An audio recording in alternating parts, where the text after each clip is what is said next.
There's a lot of buzz about mental health these days, and we love this trend.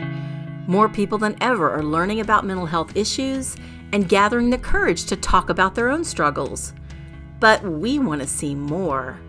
There's still too much stigma surrounding mental health, especially mental illness, which keeps people from getting help. It's more crucial than ever that we realize that our mental health is really no different than our physical health. If you developed a disease or got an injury, chances are you'd have no issues with seeking medical attention, right? So why is it that seeking a remedy when we're suffering from mental distress is so hard? Why is there so often a sense of shame tied to asking for help? You're just seeking medical attention for your brain and for your mind. Just like you would open up your first aid kit if you cut or burned yourself, you should also seek mental health first aid if you're suffering from a critical mental health condition. Mental illnesses are actually very common. In the United States, nearly 1 in 5 adults have some type of mental illness. The impacts of mental illness on individuals can range from almost nothing to mild, moderate, or even severe impairment. Because there's such a huge range, it's easy to feel uncertain about what actually constitutes a mental health problem. It's not always easy to know how to tell the difference between our normal thoughts, feelings, and physical reactions, and then the symptoms of poor mental health. Now, many of us are familiar with things like depression and anxiety, and there are more severe and stigmatized illnesses like schizophrenia and bipolar disorder. Each illness has its own symptoms, of course, but there are common things to look out for.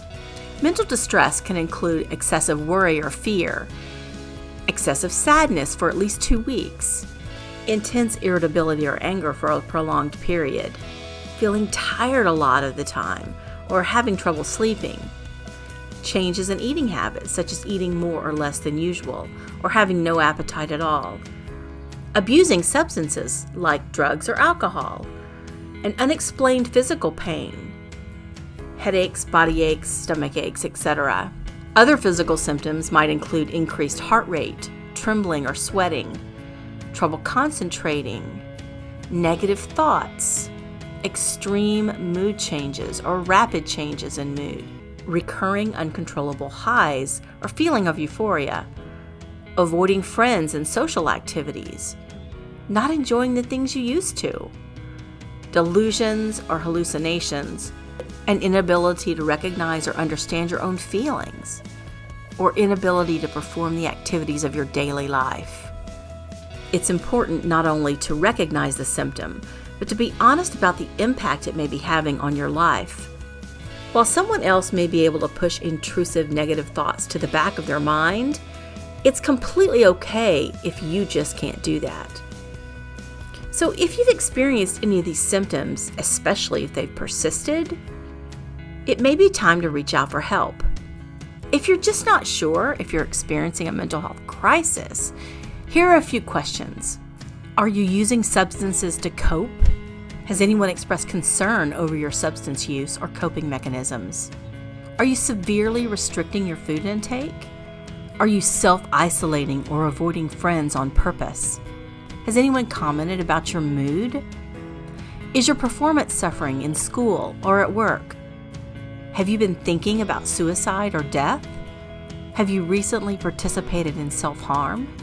If you answered yes to any of these questions, get help as soon as you can. Reaching out when you're struggling isn't easy, but it's worth it.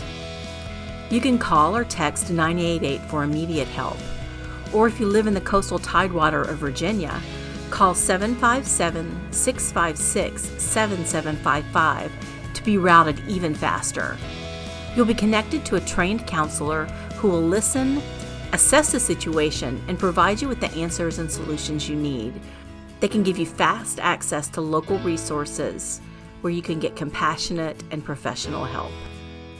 If you don't feel like you need immediate help, mental health counseling appointments are available at all of our local community service boards. Go to region-5.org to find the CSB in your area.